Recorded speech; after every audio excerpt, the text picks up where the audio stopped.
साबायखर थाबाय सारिसिम जोंहा दंबावो थांखि जानाय बुंथिगिरि आलासि जों मोननो हादों माइनाव आफाद दुलाराय बाथौ गौथुमनि नेहाथारि मेडाम सांग्रिली बर' मेडाम बिथांखौबो गावनि गोथार सिनायथिखौ लानो खावलायबाय लोगोसे बानजा आफादनिफ्राय गांसे आर'नाइजों बरायना लानो थाखाय खावलायनाय जाबाय। साबायखर थाबाय मेडामसिम लोगोसे जोंहा हांख्रायजानाय माननि आलासि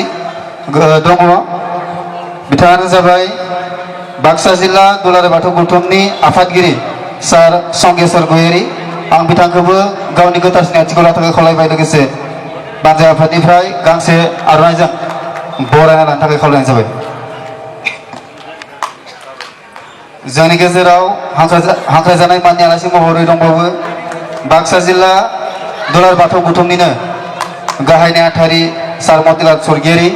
सार बिथांखौबो गावनि गोथार सिनायथिखौ लानो थाखाय खावलायबाय लोगोसे बानजा आफादनिफ्राय गांसे आर'नाइजों मान बावनो थाखाय खावलायनाय जाबाय।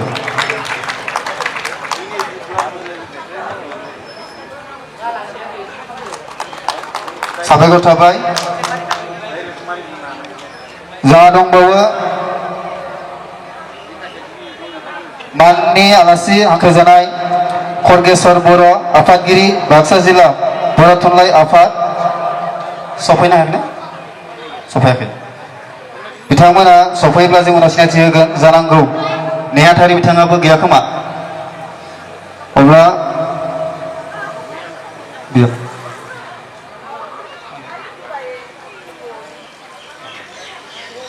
जोंहा दुलाराय बाथौ गौथुमनि गाहाय नेहाथारि सारजोंनो फैफानो हादों गणपत गयारि नेहाथारि गुवाहाटी जिल्ला दुलाराय बाथौ गौथुम सार बिथांखौबो गावनि गोथार सिनायथिखौ लानो थाखाय खावलायबाय लोगोसे बानजा आफादनिफ्राय गांसे आर'नाइजों मान बावनो थाखाय खावलायनाय जाबाय।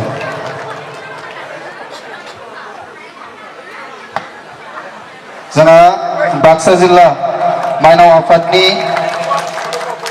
आफादगिरि मेडाम दंफैयो बिना दैमारि आं बिथांखौबो गावनि गोथार सिनायथिखौ लानो थाखाय खावलायबाय लोगोसे बानजा आफादनिफ्राय गांसे आर'नाइजों बरायना लानो थाखाय खावलायनाय जाबाय। साबायखर थाबाय जोंहा दंबावो बाक्सा जिल्ला माइनाव आफादनिनो लोगो आफादगिरि निरुदा रामसे आं बिथांखौबो गावनि गोथार सिनायथिखौ लानो थाखाय खावलायबाय लोगोसे गांसे आर'नाइजों बरायना लानो थाखाय खावलायनाय जाबाय। साबायखर थाबाय माननि आलासि महरै जोंहा मेदागाद गुदि बर' थुनलाइ आफादनि आफादगिरि सार पानिराम बर' सार बिथांखौबो गावनि गोथार सिनायथिखौ लानो थाखाय खावलायबाय लोगोसे गांसे आर'नाइजों बरायना लानो थाखाय खावलायनाय जाबाय। जोंनि गेजेराव दंबावो माननि आलासि महरै मेदागाद दख'रा दुलाराय बर' आफादनि गाहाय नेहाथारि इन्द्रजित बसुमतारी आं बिथांखौबो गावनि गोथार सिनायथिखौ लानो थाखाय खावलायबाय लोगोसे गांसे आर'नाइजों बरायनो थाखाय खावलायनाय जाबाय। साबायखर थाबाय जोंनि गेजेराव दंबावो मेदाघाट बाजार कमिटिनि आफादगिरि सार हरिचरन देउरि आं बिथांखौबो गावनि गोथार सिनायथिखौ लानो थाखाय खावलायबाय लोगोसे गांसे आर'नाइजों बरायनो थाखाय खावलायनाय जाबाय। साबायखर थाबाय मेदाघाट बाजार कमिटिनिनो नेहाथारि बाबुल बसुमतारी आदा लोगोसे बिथाङा मुसलपुर जिल्ला बिसानिबो आफादगिरि आं बिथांखौ गावनि गोथार सिनायथिखौ लानो थाखाय खावलायबाय लोगोसे गांसे आर'नाइजों बरायना लानो थाखाय खावलायनाय जाबाय। साबायखर थाबाय जोंनि गेजेराव दंबावो भालुदुंगा बिद्या मन्दिर गोजौ फरायसालिनि गाहाय फोरोंगिरि सार भुपेन्द्रनाथ कलिता सार बिथांखौ गावनि गोथार सिनायथिखौ लानो थाखाय खावलायबाय लोगोसे गांसे आर'नाइजों बरायना लानो थाखाय खावलायनाय जाबाय। जोंनि गेजेराव नुजाथिफैनो हाबावदों जोंनि मेदाघाट शिबक कमिटिनि आफादगिरि आदा लब रामसियारि आं बिथांखौ गावनि गोथार सिनायथिखौ लानो थाखाय खावलायबाय लोगोसे गांसे आर'नाइजों बरायना लानो थाखाय खावलायनाय जाबाय। जोंनि गेजेराव बाहागो लानो हाबावदों फरानसिपुर भिसिडिसिनि मासिगिरि आदा दिबि औवारि आं बिथांखौबो गावनि गोथार सिनायथिखौ लानो थाखाय खावलायनाय जाबाय लोगोसे गांसे आर'नाइजों बरायनो थाखाय खावलायनाय जाबाय जोंनि गेजेराव बाहागो लाफानो हाबावदों मुम्बाइ बड' एस'सिएशननि आफादगिरि जोंनिनो ओनसोलनिनो बिथां बिरेन्द्रनाथ स्वर्गियारि सार बिथांखौबो गावनि गोथार सिनायथि लानो थाखाय खावलायबाय लोगोसे गांसे आर'नाइजों बरायनो थाखाय खावलायनाय जाबाय आङो जोंनि गेजेराव दंबावो बाक्सा डिस्ट्रिक्ट इन्डिजिनास गेम्स एस'सिएशननि आफादगिरि रन्जित रामसियारि आदा बिथांखौबो दङब्ला सिनायथि लाबोनो खावलायबाय जोंनि गेजेराव दङ मेनाघाट बाथौ आश्रम गोजौ फरायसालिनि गाहाय फोरोंगिरि लोगोसे बिथाङा नैबे बानजाय आफादनिनो मासिगिरि सार राजेन बसुमतारी आं बिथांखौबो गावनि गोथार सिनायथिखौ लानो थाखाय खावलायबाय लोगोसे गांसे आर'नाइजों बरायनो थाखाय खावलायनाय जाबाय जोंनि गेजेराव दंबावो जोंनिनो समाज सिबियारि मेदानसोलनि राजेन औवारि सार बिथांखौबो गावनि गोथार सिनायथिखौ लानो थाखाय खावलायबाय लोगोसे गांसे आर'नाइजों बरायनो थाखाय खावलायनाय जाबाय राजेन औवारि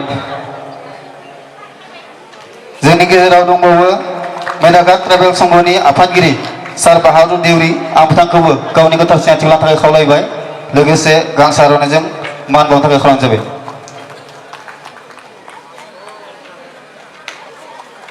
साबायखर थाबाय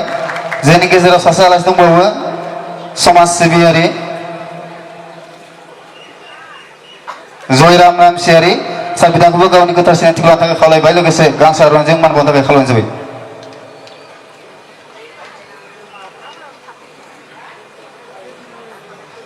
साबायखर थाबाय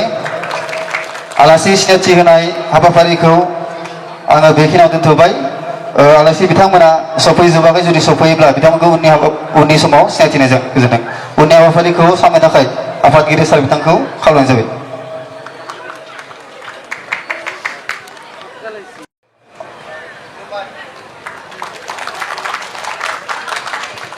दा बिथांनि बिबुंथिखौ लाखिनो थाखाय आं आर'ज खालामनाय जाबाय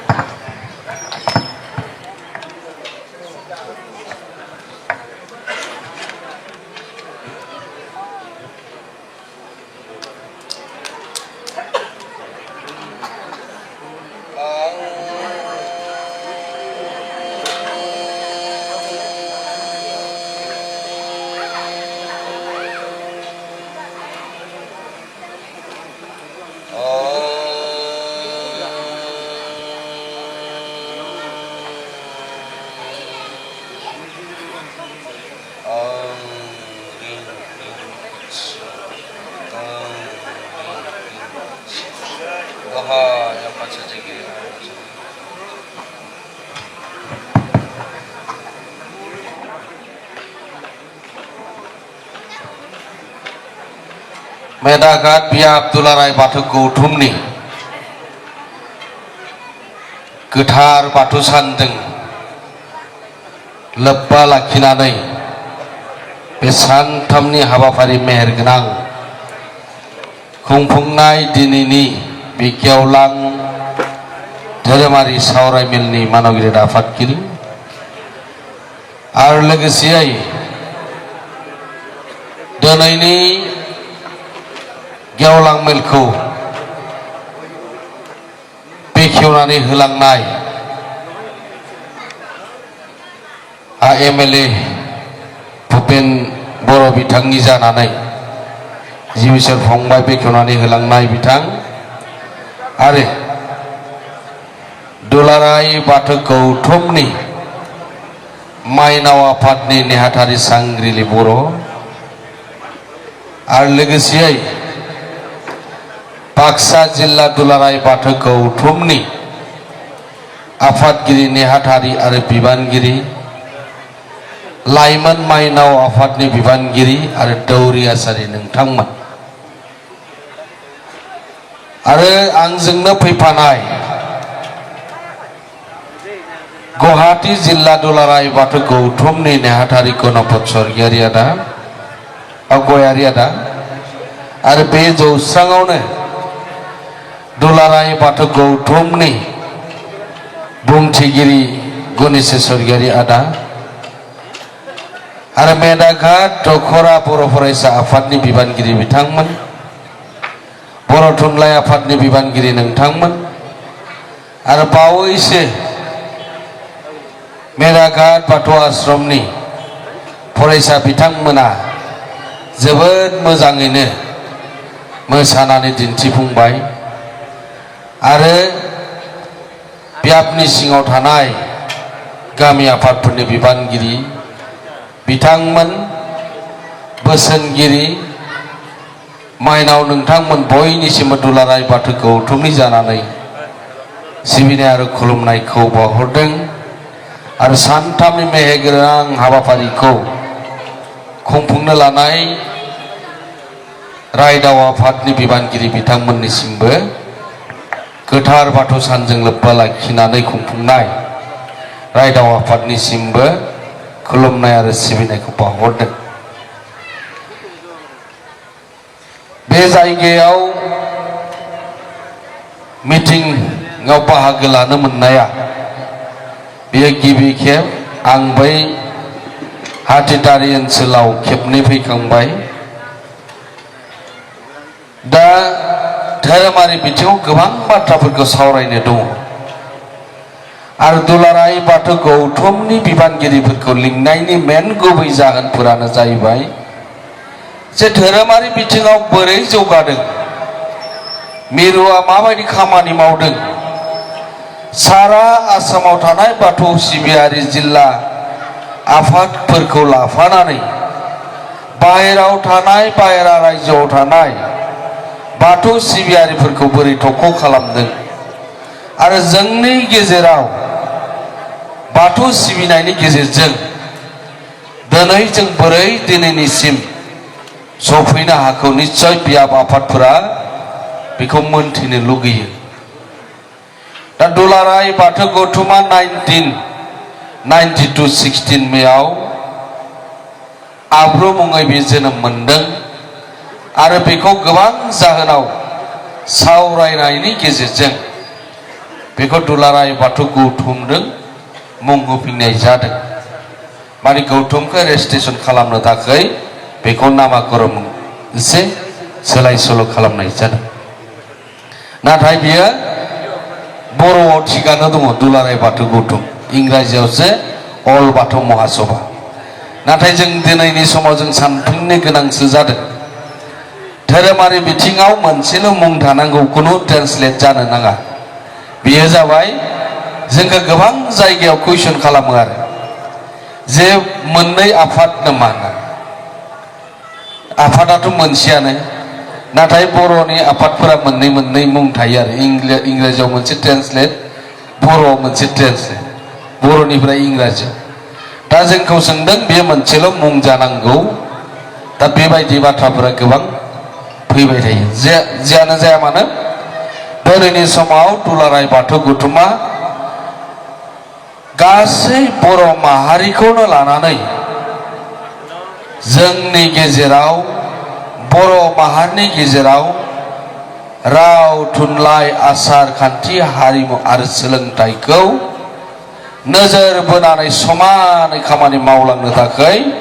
दिनैनि समाव दुलाराय बाथौ गौथुमा खामानि मावदों आरो मिरुनि बिबानगिरि बिथांमोनाबो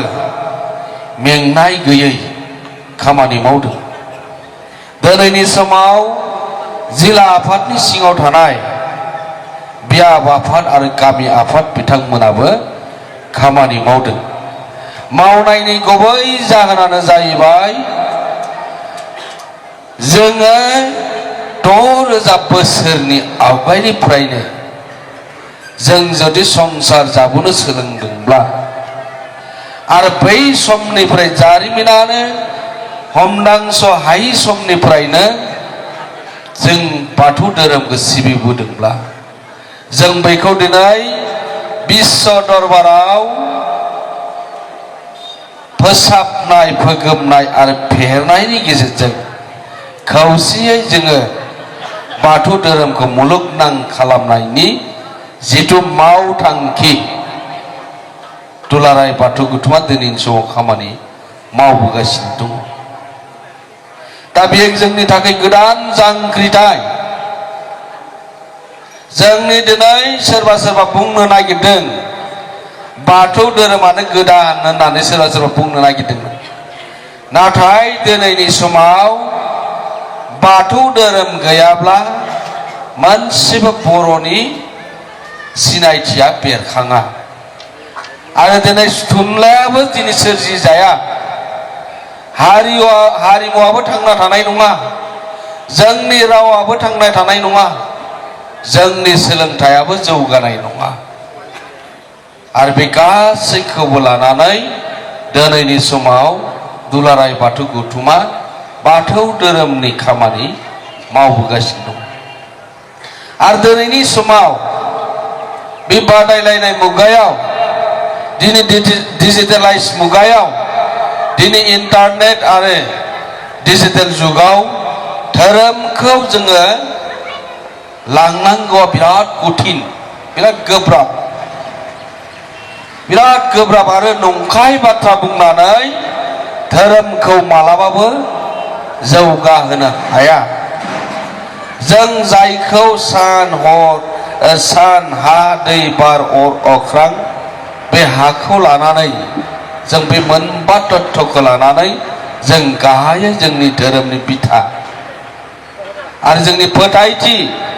जेराव सैथो दं, नङा होमबा? साना जेरै ओंखारदों ओरैनो हाबदों, मानसिनो सोरां होदों, बे मालाबाबो बे मा खालामाखै, फोथाय खेबस' खालामाखै। जेरै दङ दासिमबो बिदिनो दङ। जों हायाव थांना थानाय, जोङो बेयाव मावै दाङै जोङो थानो हानाय, हाया जेरै जोंखौ जायगा होदों बेबायदिनो जोंखौ जायगा होगासिनो दङ। बार, नङा होमबा? बारा जोंखौ दिनै थांना थानायाव, हां लानायाव जोंखौ जेरैबायदि मदद खालामबाय थादों, बे मालाबाबो एंसि मोनसेबो खम खालामाखै बियो गावनि खामानि मावनायखौ। जों जुदि हां लायालाखिनो 1 मिनिट जुदि थायो, जों होमब्लाना जों बे मुलुगनिफ्राय गोजान जालांगोन। नाथाय बेखौबो दिनै रावनिबो खमि खालामाखै। गासै जोंनो गिदिर उन्दै गासैनोबो जों समान होदों। दा बे गासै सैथो आरो बास्तब, आरो बेखौ जों मोनदांगासिनो दं। आरो बेखौनो लानानै जोङो बे पृथिबीयाव थांनानै दङ। होमबा जोंनि धोरोमाबो बिदिनो फोथायथि आरो सैथो, जों जायखौ प्रेक्टिकेल, दिनैनि बिगियाननि जुगाव रावखौबो मिसा बाथ्रा बुंनानै धोरोम बास्लाय होनायनि दिनफोरा गोमालांजोब्बाय। जों दिनै जरा जरा खामि हेबदों, 18 जरा हेबदों, नङा होमबा? बेहाय जोङो जरा जरा जों जराबा खामि हेबदों। जा बेनो जोंनि महर उद्देश्यखौ जोङो बाथौआरिफोरनि गेजेराव बा मानसिनि गेजेराव जों रोखा रोखा खेंफेरथि होनो हादों। जों आलारि बाथिखौ मानो बिथिं सावो? गुबुनफोर बायदि जोङो जोंनि आलारि बाथिखौ सानजा मोखां खालामनो हागौ, नाथाय मानसिजों मानो खालामनाय जादों? जों ओरैनो खालामाखै बेखौ। जायफोरा मुर्ति फुजा खालामो बिसोरसो मुर्ति फुजाजों मोखांजों मोखां खालामो। जों मानसि, जों इसोरजों सोमोन्दो थानाय, नङा होमबा? जोंनि आर'जआ मा? गासैबो मोनथिना बिराद गोसो गोथारै जोङो दहाय मेल बेखेवनायनि आगोला आर'ज खनबाय, सोरखौ गाबज्रिदों, नङा होमबा? दा बेफोर गासैबो इसोरखौ सुंग्रिनानै हांख्रायनानै जोंनि समाजखौ, जों मानसि माहारिखौ गोजोन थासारि लाबोनो हानायनि, मुलुग संसाराव जों दङब्ला गासिबो जों मानसि हिसाबै जों खौसेयै जों मा बाथौ धोरोमखौ जों आवगायलांनांगोन। बेनिखायनो जों बर' हारिनि गुदि बाथौ धोरोम नङा होमबा आरो गुबुन धोरोम गैयामोन गेजेराव जोंहा लासै लासै लासै सोरनिबा फाव फान्दायनायाव जोंनि धोरोमखौ खोमानो नागिरदोंमोन नासयदोंमोन जोंनि गेजेरावनो गावजों गाव नांलाय खमलाय खालामनायनि परिबेसखौ सृष्टि खालामदोंमोन नोंथांमोना मोनथिगौना आं रावनिबो नाम थांखिनानै मुं लानानै बाथ्रा बुंनो सानाखै नोंथांमोना ससियेल मिडियायाव मोनदों जायफोरा दिनै 30 बोसोर आवगाय जायफोरा 40 बोसोर आवगाय बाथौ धोरोमनिफ्राय गुबुन धोरोम लादों बिथांमोना दिनैनि समाव मा बुंदों जोंबो बाथौआरिमोन जोंनि आइ आफामोना बाथौआरि दिनै बे बाथ्राखौ मानो बुंदों दिनैनि बुंनायनि मेन उद्देश्यआनो जाहैबाय दुलाराय बाथौ गौथुमा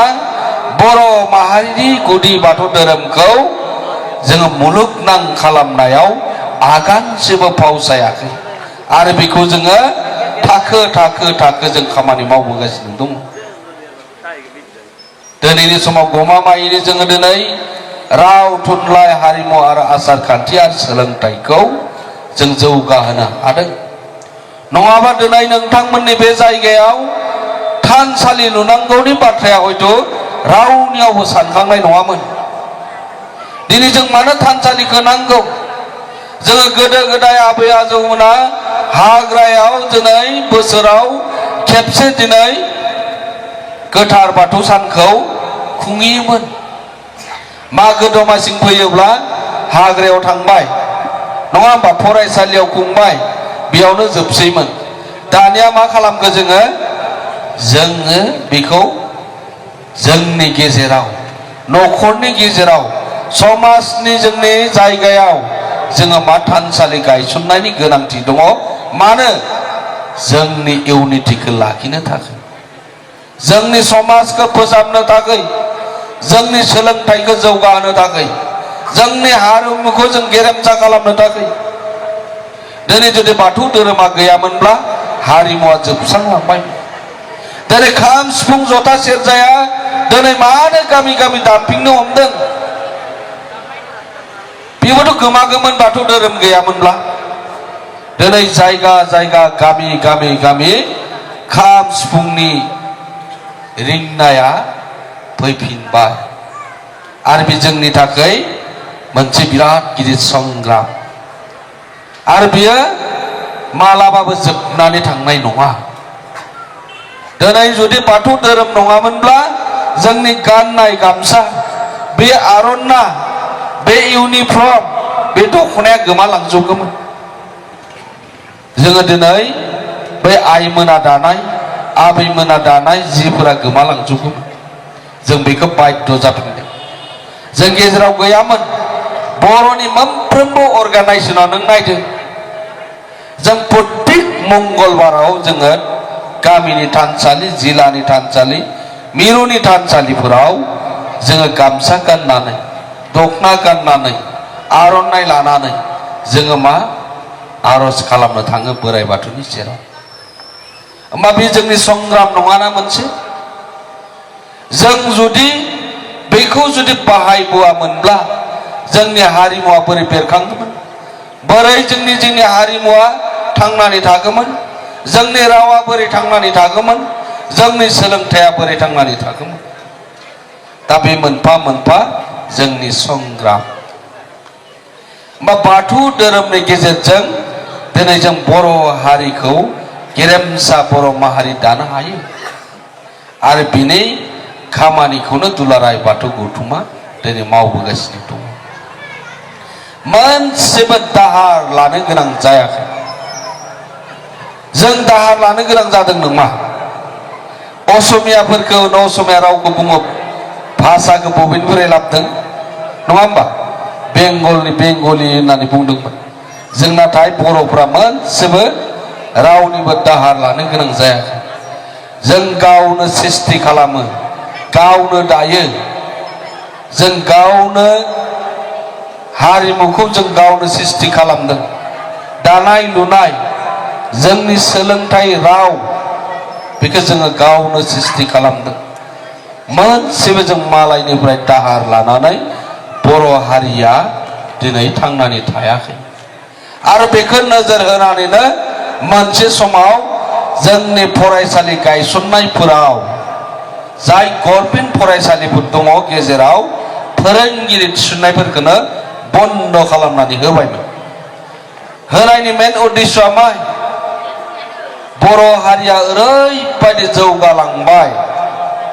जौगानायनि जाहोनाव जों बिसोरखौ ब्रेक हमनांगौब्ला एक मात्र उपाय जोङो मोनसे हारिखौ फोजोबस्रांनांगौब्ला सोलोंथाइ बिथिङाव मा बिजौ सेसनाय बायदि सेसना होनांगोन दा बे खामानिखौ बै समाव मावदोंमोन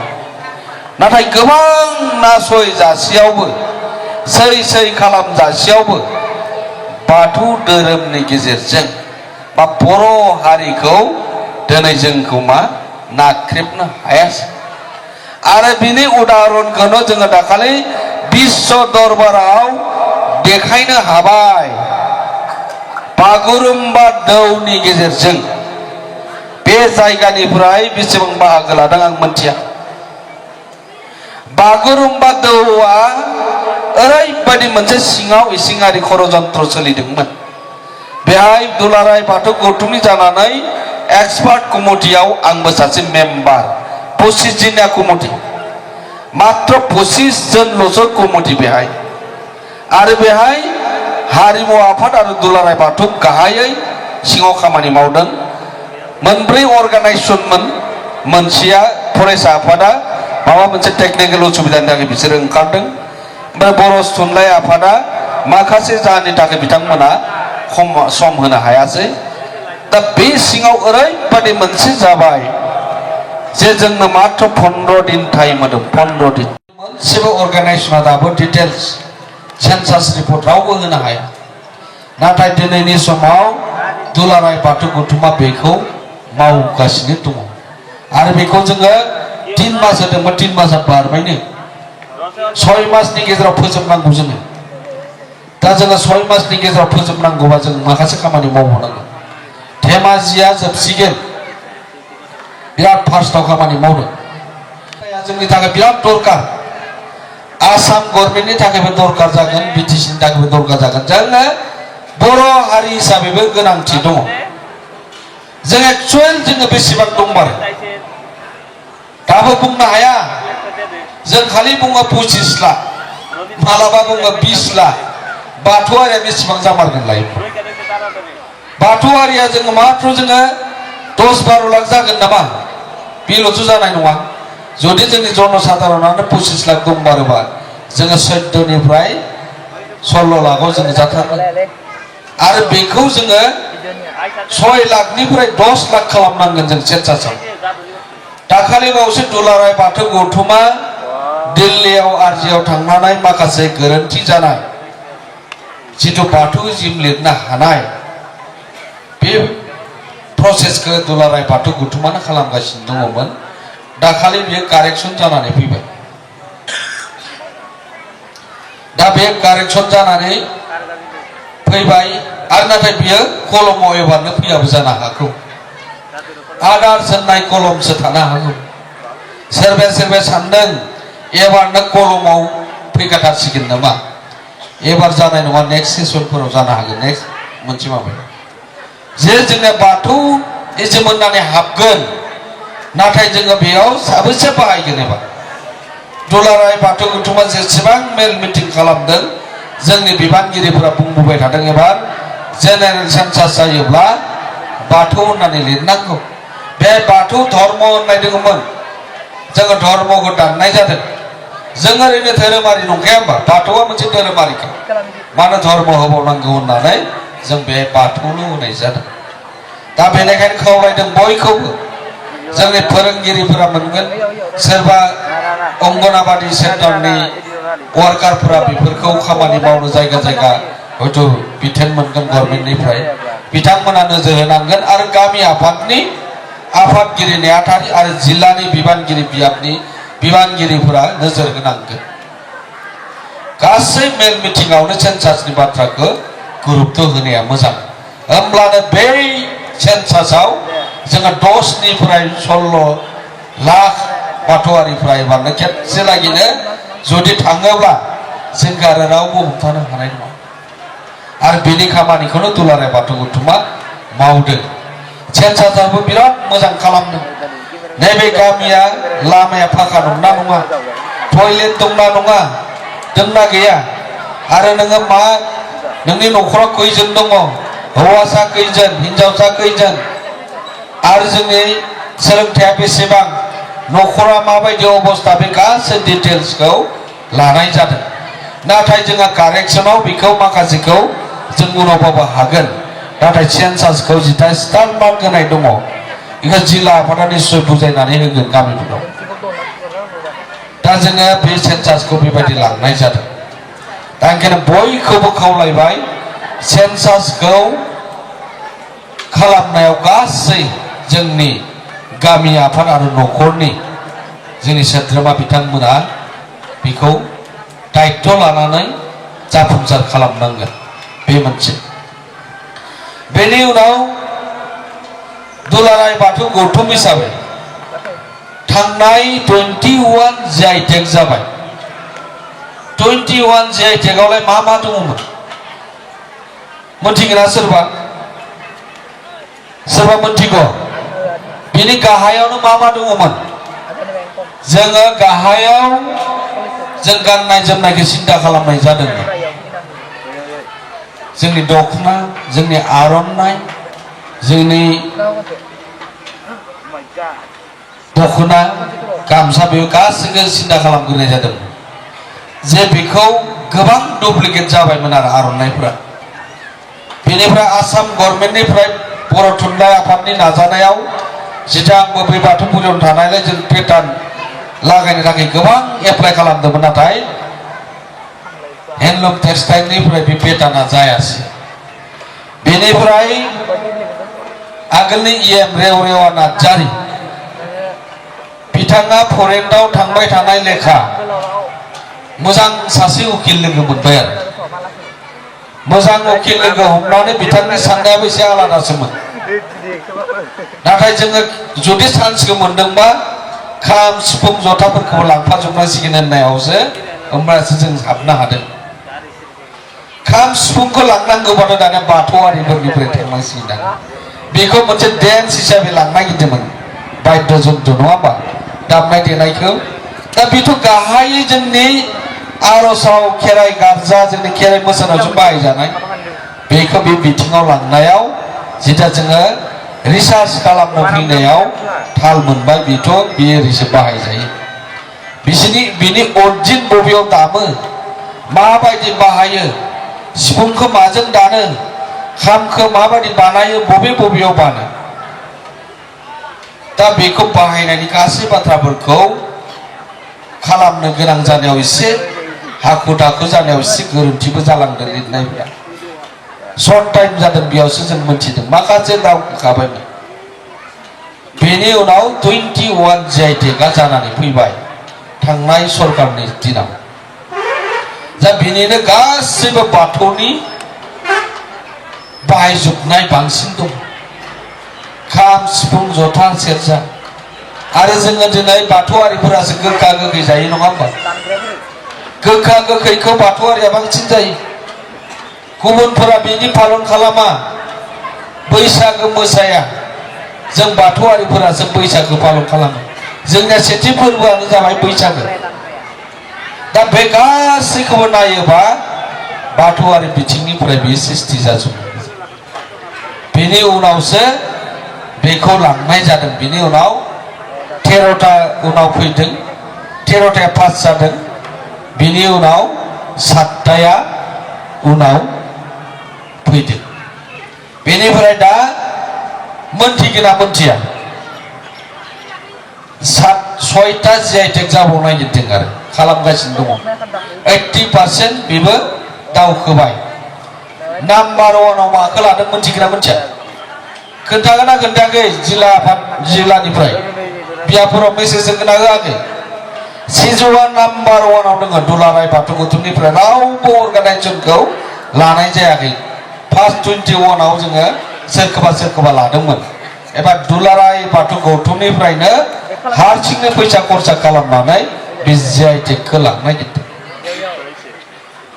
मोनफा GI आव 10 लाख खरसा जायो थांनाय फैनाय रिसार्च कमिटि उकिलनो होनाय माखासे बेबायदि इंटरनेशनल लेभेलनि उकिल हमनायाव दा बेजों आरो बे फान्डफोरा उनाव कमप्लिट जायोबा रिलिज जागोन बे 21 GI नालाय जिदा जानानै थांबाय बेनि थाखाय 1 कोटी टाका केन्द्रीय सरकारनिफ्राय बियो रिलिज जानो थांगासिनो दङ आरो बिनि खामानिखौनो दिनै जों थाफानानै मावगासिनो दं आरो बियो जोंनि बिटिआर गभर्नमेन्टआ माखासे रेभिनिउ मोनगोन बे 6टा GI मा जानो थांनो गोनाङा सिजौ लाबाय फार्स्ट नाम्बार 1 सिजौखौ लानायनि मेन ओंथियानो जाहैबाय मा सिजौखौ दिनै बाथौ धोरोमनि गेजेरजों आरो बेखौ प्रतीक हिसाबै जों बाहायदों जाहाथे बे बाहायनायखौ गुबुना जाहाथे लाङा जोंबो बाहायो होननानै गुबुना बुंनो हाया बिनिनो उदाहरण हिसाबै आं गंगनाखौ उदाहरण होबाय गंगनाखौ दिनै बिहुआव बाहायबायमोन बर'फोरा नागारबायमोन नाथाय जोङो दा बावै आरो गिबि खेबनि थाखाय जों बागुरुम्बा थौआव बेखौ जों लाबोफिनबाय GI जानाय होमब्ला दिनै जोंनि आगजुफोरखौ गुबुनाबो लांनो थाखाय गोबां षड़यन्त्र खालामगासिनो दङ जोंनि आगरफोरखौथ' मालाया खावबायमोननो नाथाय दिनै GI जानायनि उनाव बियो माखासेखौ हानाय नंला बेनिखायनो सिजौखौ दिनै बर'फोरा बर' न'खरावनो सिजौ बिफां मोनो होननानै बेखौ जों लिरनाय जादों धोरोमनिफ्राय एसे खेंस्लायै लांनाय जादों नङाबा बेखौ गुबुना जोंनि होननानै लानो हागौ मानो होनबा बे मुलुगाव जेरावबो सिजौखौ मोननो हायो नाथाय जोङो बर'फोरा बेखौ प्रतीक हिसाबैसो बाहायदों आरो बेखौनो जोङो GI खालामनांगौआ गोबां गोनांथि दं होननानै खालामनाय जादों दा बेनि उनाव जोङो गाम्बारि खामफ्लायाबोथ' गोमानि जिबि नङा होमबा दा जों बुंदों बे GI जागोननि गेजेरजोंनो जों बुंदों जोङो न'खरसेयाव गंफा गाम्बारि खामफ्लाया थानांसिगोन थानांगोन ना थानाङा जों लेखायावल'सो गाम्बारि खामफ्लाय होनबा जागोन ना जानाय नङा जोंनिखौ जों मानो खोमानो आं बेनिखायनो बुंदों जों मालायनि मोनसेबो दाहार लानानै बर' हारिया दिनैनि समाव संसार जाबोआखै जोंनिखौसो गुबुना लांदों आरो बे लांनायखौ जों बन्द खालामनो हागोन एकमात्र GI नि गेजेरजों जोङो गोथार जुलियाव बाहायो बिसुखि फानायाव बाहायो जोङो मोजां हाबाफारिफोराव जों बाहायो जों बेखौ बेनिखायनो गाम्बारि खामफ्लायखौ जाहाथे जोंनिफ्राय गुबुना दा लांथों बेनि उनाव जोङो थुंग्रि लादों थुंग्रियाथ' बिराद गोमासै नङा होमबा जों खालि दाहाल थुंग्रि नङा होमबा दा आङो दाहाल थुंग्रिखौ दाखालि पुनेयाव थांबाय आङो पुनेनि बेसेबां 500 बोसोर जानायनि शिवराजनि बे बाउन्डारियाव नुना फैबाय आङो दाहाल एबसुनि लग'आ एकदम आगोलनो एबसुआथ' जों बारा गोबाव जायाखै बे दाहाल थुंग्रिखौ होनाय नाथाय बिसोर 500 बोसोर सिगांनिनो बे बाउन्डारियाव होनानै दोनदों दाहाल थुंग्रि एखे मोनबायानो दङ थुबथुनाबो नायदो होमबा बेनिखायनो साननो गोनां जादों थुंग्रिखौ जोङो बिराद गोथारथि नङा होमबा जों गोदो दावहा दा दिनैनि समाव सोरबा बुंनो नागिरगोन जोङो दाउसा फारौ हाथारनोसो थुंग्रिखौ लादोंमोन नामा न'खर बे नङा खिन्थु गोरोन्थि बिराद गोथारथि आरो बर'नि नेरसोन बियो सिनायथि बेनिखायनो बेखौ बे थुंग्रिखौ जोङो GI खालामनांगोन नङाबा बेबो गुबुना लांनो बारा सम जानाय नङा दाखालि बावैसो सावथाल आरो बर'जों गन्डगल जाहां जाहां जादोंमोन नङा होमबा दा बेयाव जोंनिनो सोरबा सासेया